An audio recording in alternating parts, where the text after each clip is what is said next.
কাছ থেকে স্পেন কেড়ে নিতে পারবে না। It is my open challenge, you can try. এটা আমার তোমাদের কাছে একেবারে প্রকাশ্য, তোমাদের কাছে আমি প্রকাশ্যভাবে চ্যালেঞ্জ করছি, এটা তোমরা যাচাই করে দেখে নিও।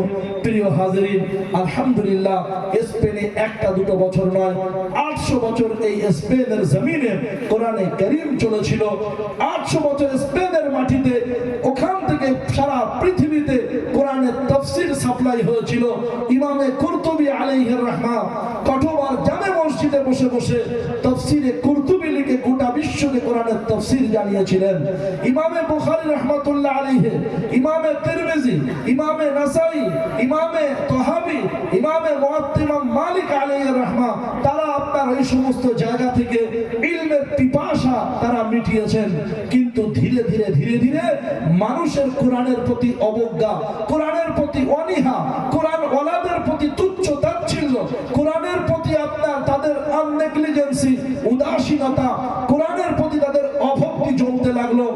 আর দুনিয়াবী শিক্ষার প্রতি নিজেকে আপডেট বানানো, নিজেকে আপনার আল্ট্রা মডার্ন বানানো, নিজের সন্তানকে লেটেস্ট বানানো, নিজের সন্তানদেরকে অত্যাধুনিকতার রঙে রাঙিয়ে দিতে, নিজের ফ্যামিলিকে আল্ট্রা মডার্ন বানাতে, সুন্নত তরিকাকে দাফন করতে করতে করতে করতে এমন একটা পর্যায়ে এসে গেল যে তারা দস্তরখান ভুলে গেল।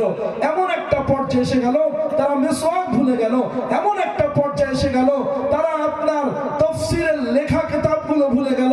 এমন একটা পর্যায়ে এসে গেল যে কোরআন পড়নেওয়ালার সংখ্যা বাড়িতে আপনার 10% এসে দাঁড়িয়ে গেল। আর তাদের মধ্যে গ্রিক ভাষার চর্চা, তাদের মধ্যে ল্যাটিন ভাষার চর্চা, তাদের মধ্যে আপনার অন্যান্য ভাষার চর্চা প্রকটভাবে হতে লাগলো। এই সুযোগে তারা ইসলাম থেকে ধীরে ধীরে ধীরে ধীরে, ওলামাদের থেকে ধীরে ধীরে বিচ্ছিন্ন হতে আরম্ভ করলো। মাদ্রাসাগুলো থেকে তারা তাদের যোগাযোগ ব্যবস্থা থেকে বিচ্ছিন্ন হয়ে গেল।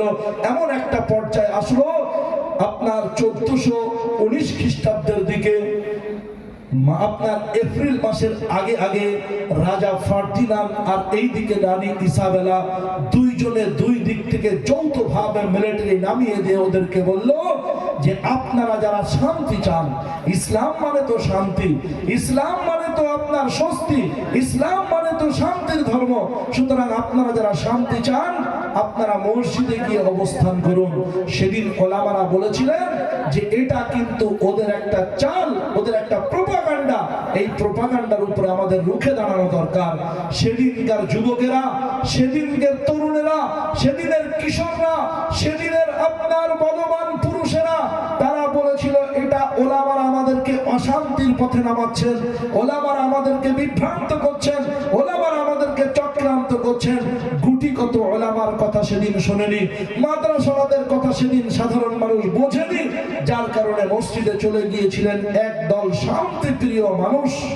আর এক দলকে ওরা বলেছিল যারা বিদেশে গিয়ে সিটিজেনশিপ নিয়ে থাকবেন, যারা বিদেশে গিয়ে আপনারা অন্য দেশে নাগরিকত্ব নিয়ে থাকতে চান, তারা আপনার ইউরোপীয় বিভিন্ন আমাদের ভালো ভালো নামী এবং উচ্চ মানের আমরা তৈরি রেখেছি, আমরা স্টিমারের ব্যবস্থা করেছি, ভূমধ্য সাগরের তীরে তাদের জন্য জাহাজ বাঁধা আছে, ওই জাহাজে তারা সফর করে যাক, প্রয়োজন মতো সামান নিয়ে তারা এখান থেকে চলে যাক। সেদিন তারা বিদেশে যাওয়ার লালসায় আর লোভে দেশ ছেড়ে, মসজিদ ছেড়ে, মাদ্রাসা ছেড়ে, তারা তাফসীরে কুরতুবীর কঠোবার জামে মসজিদ ছেড়ে, বাইতুল হামরা ছেড়ে, এই সমস্ত বড় বড় মসজিদগুলো, মাদ্রাসাগুলো তারা ছেড়ে মাদ্রাসার মহব্বতকে তুচ্ছ করে বিদেশে চলে যাওয়ার জন্য জাহাজে উঠে পড়েছিল। আর একইভাবে নারকীয় কায়দায় মসজিদ দরজা জানালা বন্ধ করে দিয়ে মসজিদের ভিতরে জ্বালানি তেল স্প্রে করে সমস্ত মানুষদেরকে কাঁকড়া পোড়া করে পুড়িয়ে মেরেছিল রাজা ফার্দিনান্দের মিলিটারিরা আর রানী ইসাবেলার সামরিক বাহিনী। আর এই দিকে যারা আপনার জলজাহাজে সফর করেছিল তাদেরকে ভূমধ্য সাগরের মাঝে নিয়ে জলের মধ্যে ডুবিয়ে তাদেরকে মেরে দিয়েছিল রানী ইসাবেলার নৌবাহিনীরা, নৌসেনারা। রাজা ফার্দিনান্দের নৌসেনা সেনারা রণকৌশলে তাদেরকে ডুবিয়ে মেরে দিয়ে তারা উল্লাস করে রাজধানী শহর এসে দাপিয়ে বলেছিল এপ্রিল ফুল, মুসলমানকে বোকা বানালো। আজকে মুসলমানদের থেকে স্পেনকে পাক করে ফেললাম। আজকে স্পেনের বুকে ইসলাম, মুসলমান থাকবে কিন্তু ইসলাম থাকবে না। আজকে স্পেনের বুকে কোটিগত মুসলমান আছে কিন্তু ইসলাম নাই। শুধু উপস্থিতি আমার আজকের আল্লামা ইকবাল রহমাতুল্লাহ আলাইহি তিনি বলেন, আমি যদি স্পেনে সফর না করতাম তাহলে ভারতবর্ষের জমিনে এই মাদ্রাসাগুলো আমাদের জন্য কত বড় কল্যাণ, এই মাদ্রাসাগুলো আমাদের জন্য কত বড় মঙ্গল, এটা আমি অনুধাবন করতে পারতাম না। আমি স্পেন সফর করে ফিরে আসার পরে এই ভারতীয় মাদ্রাসাগুলো কত বড় কল্যাণ আর মঙ্গল তা অনুধাবন করেছি। আমাদের একজন উচ্চ পর্যাস্ত একজন আলিমে দ্বীন তিনি স্পেনে গিয়েছিলেন। স্পেনে গিয়ে দেখলেন একটা মসজিদে জুমার দিনে মসজিদের মেম্বারের কাছে আপনার লাঠি আছে ঝুলানো, আর আপনার পাশে জুব্বা আছে টাঙানো, আর সৌদি ইমাম সাহেবরা যে আবাগুলো পরে জুব্বার উপরে ওই আবাগুলো আরেকটা সাইডে টাঙানো আছে। আর কোন কোন মসজিদে উনি বললেন, আমি রিসার্চ করে দেখলাম যে দাড়িও খাটানো আছে, দাড়িও লাগানো আছে। ইমাম এলেন 4 চাকা করে গাড়ি করে প্যান্ট শার্ট পরে, ইমাম ওখানে এলে ওয়াশরুমে গিয়ে আপনার লেবাস চেঞ্জ করলেন, ওই জুব্বা পরলেন, আবা পরলেন, দাড়ি খাটালেন, লাঠি দিলেন, সরকারি ভাবে এসে বক্তব্য দিলেন, 2 রাকাত নামাজ পড়ালেন। নামাজ পড়ার পরে আবার সেই রুমে গিয়ে ড্রেস চেঞ্জ করে তিনি আবার আপনার বডিগার্ড সহ, দেহরক্ষী সহ, ড্রাইভার সহ তিনি গাড়ি নিয়ে আবার তিনি আপনার রাজধানীর দিকে পাড়ি দিলেন। শুধু উপস্থিতি আবার সে দেশের ইসলামের এই অবস্থা, আর ওই মসজিদগুলোতে জুমা পড়ার পারমিশন ছাড়া আর কোনো কিছুর পারমিশন নেই। অথচ ওই মসজিদগুলোকে সেলফি তোলার আপনার স্পট বানানো হয়েছে, ওখানে আপনার আমোদ প্রমোদ করার স্পট বানানো হয়েছে।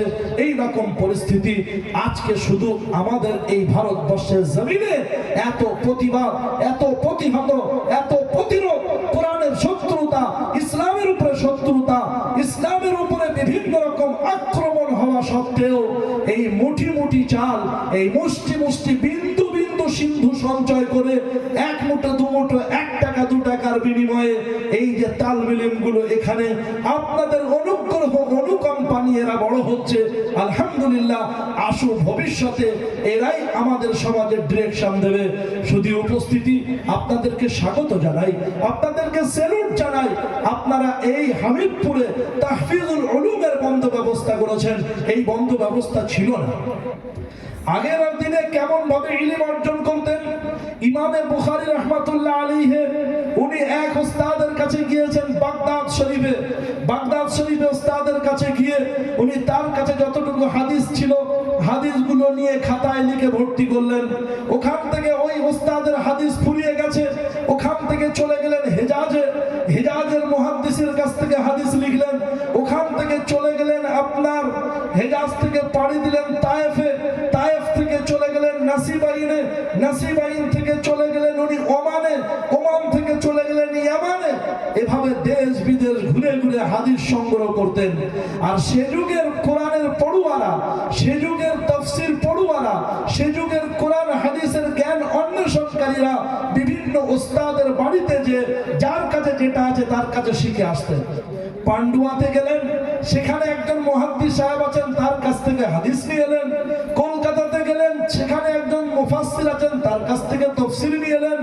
আপনি ভাবে আপনার খড়িতে গেলেন, সেখানে একজন ভালো হাফেজ সাহেব আছেন, তার কাছ থেকে কোরআনের কিছু আয়াত হিফজ করে চলে এলেন। এভাবে করে যার কাছে যে ইলম পেতেন, তালবিলিমরা সেখানে যে শিক্ষার্থীরা সেখানে যে এই সমস্ত ইলম অন্বেষণকারীরা সেখানে গিয়ে তার বাড়িতে থেকে এভাবে ইলম কালেক্ট করে নিয়ে আসতেন। পরবর্তীতে আপনাদের মতো সিলসিলার ধারাবাহিকতা অব্যাহত অক্ষুণ্ণ রাখার মতো কিছু ব্যক্তিত্ব তারা এক জায়গায় হলেন যে আমরা বিন্দু বিন্দু সিন্ধু সঞ্চয় করে একটা বিল্ডিং বানাবো, এলাকার মাল্টি ট্যালেন্ট কোয়ালিটি ওয়ালাদেরকে নিয়ে আসবো। তাই কলকাতা থেকে নিয়ে এলেন মুফাসসিরকে, হুগলি থেকে নিয়ে এলেন মুহাদ্দিসকে, রডি থেকে নিয়ে এলেন হাফেজ সাহেবকে, এভাবে চুচুড়া থেকে নিয়ে এলেন আপনার আল্লাহর কোরআন ভালো কিরাত পড়নেওয়ালা কারি সাহেবকে। এভাবে নিয়ে মাল্টি ট্যালেন্ট কোয়ালিটি ওয়ালাদেরকে এক জায়গায় জায়গায় রাখলেন আর বললেন আপনাদের 24 ঘন্টা থাকবার জন্য যা কিছু প্রয়োজন, খাবার দাবারের ব্যবস্থাপনা, নাস্তা পানির বন্ধ ব্যবস্থা, আপনাদের গোসলের বন্ধ ব্যবস্থা সব আমরা এখানে করব। করে দিয়েছেন আপনারা।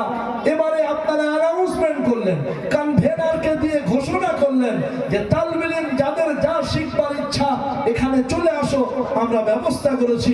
তালবে ইলম আসলো, তারা এখানে এক জায়গায় সব ইলমগুলো পেয়ে গেল। এর বদলা, এর প্রতিদান আল্লাহ সুবহানাহু ওয়া তাআলা কিয়ামতের ময়দানে আপনাদের আমাদের সকলকে দান করবেন। বলুন আলহামদুলিল্লাহ। বিশ্বাস হয় না? হয় না? বিশ্বাস হয় না? হয় না? ঠিক মতো হচ্ছে না। সম্মানীয় সুধী সুপ্রিয় উপস্থিতি, আমার গজনবীর সুলতান মাহমুদ রহমাতুল্লাহ আলাইহি নাম শুনেছেন? যিনি আমাদের এই ভারতবর্ষ আক্রমণ করার জন্য একবার নয়, দুইবার নয়, কেউ বলেছেন 16 বার, কেউ বলেছেন 17 বার তিনি এই আমাদের ভারতবর্ষকে দখল করার জন্য তিনি আক্রমণ করেছিলেন। আল্লাহ সুবহানাহু ওয়া তাআলা তাকে সাকসেস করেন, তিনি এই ভারতবর্ষ দখল করেন। এই ভারতবর্ষ দখল করার পরে তিনি চেয়েছিলেন যে খলিফায়ে খামিস হযরত ওমর বিন আব্দুল আজিজ রহমাতুল্লাহ আলাইহি যেভাবে রাষ্ট্র দেশ পরিচালনা করতেন সেভাবেই আমি পরিচালনা করব।